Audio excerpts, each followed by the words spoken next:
প্রধানমন্ত্রীর পররাষ্ট্র বিষয়ক উপদেষ্টা হুমায়ুন কবিরের সঙ্গে সৌজন্য সাক্ষাৎ করেছেন ঢাকায় নিযুক্ত ফিলিস্তিন রাষ্ট্রদূত ইউসুফ এস ওয়াই রামাদান। সকালে প্রধানমন্ত্রীর কার্যালয়ে পররাষ্ট্র উপদেষ্টার সঙ্গে সাক্ষাৎ করেন রাষ্ট্রদূত। সাক্ষাৎকালে বাংলাদেশ ও ফিলিস্তিনের মধ্যকার ঐতিহাসিক ও ভ্রাতৃপ্রতিম সম্পর্ক, দ্বিপাক্ষিক সহযোগিতা এবং পারস্পরিক স্বার্থ সংশ্লিষ্ট বিভিন্ন বিষয় নিয়ে আন্তরিক ও ফলপ্রসূ আলোচনা অনুষ্ঠিত হয়। পররাষ্ট্র বিষয়ক উপদেষ্টা হুমায়ুন কবির ফিলিস্তিনের জনগণের প্রতি বাংলাদেশের অব্যাহত সমর্থনের কথা পুনর্ব্যক্ত করেন এবং আন্তর্জাতিক পরিমণ্ডলে ন্যায়সঙ্গত ও টেকসই শান্তি প্রতিষ্ঠার লক্ষ্যে বাংলাদেশের অবস্থান তুলে ধরেন। তিনি ফিলিস্তিনের জনগণের ন্যায্য অধিকার প্রতিষ্ঠা এবং স্বাধীন সার্বভৌম রাষ্ট্র প্রতিষ্ঠার প্রতি বাংলাদেশের দৃঢ় সমর্থনের বিষয়টি পুনরায় উল্লেখ করেন। ফিলিস্তিনের রাষ্ট্রদূত বাংলাদেশের সরকার ও জনগণের দীর্ঘদিনের অকুণ্ঠ সমর্থনের জন্য আন্তরিক কৃতজ্ঞতা প্রকাশ করেন।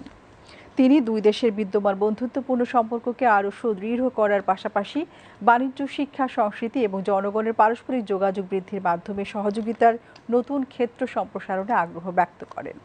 সৌহার্দ্যপূর্ণ পরিবেশে অনুষ্ঠিত বৈঠকে উভয় পক্ষ পারস্পরিক স্বার্থ সংশ্লিষ্ট বিষয়সমূহে নিয়মিত সংলাপ ও ঘনিষ্ঠ সহযোগিতা অব্যাহত রাখার প্রত্যয় ব্যক্ত করেন এবং বাংলাদেশ ফিলিস্তিনের ঐতিহ্যবাহী বন্ধুত্বপূর্ণ সম্পর্ককে আরও গভীর ও অর্থবহ করার আশাবাদ ব্যক্ত করেন।